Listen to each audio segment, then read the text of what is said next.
Menda ham ko'ngil bor. Oynadek sinib, bir so'zga dunyosi zir titraydigan.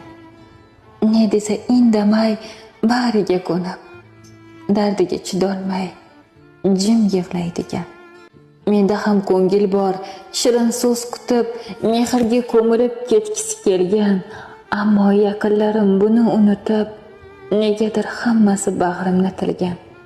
Menda ham ko'ngil bor, arazni bilar, gohida qilgisi kelar erkalik, yo'q, unga mumkinmas, ko'p axir bular, chunki qilolmayman unga egalik. Menda ham ko'ngil bor. Alloh taolo egam bir bandasini bemor qilganda 4 ta farishtaga buyurgan. Sen kuchini ol, sen yuzidan rangini ol, sen ishtaha og'iz ta'mini ol, sen bütün gunohlarini ol derkan. Kuch quvvatni olib gunohlarni ham olib qo'yilar ekan.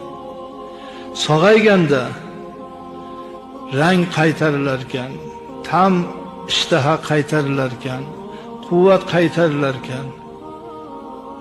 Gunohga kelganda Alloh aytarkan, meni nomimga mosmas, shuncha dard chekdi bandam, gunohini qaytarib berishlik, buni gunohini o'chirib yuborgin.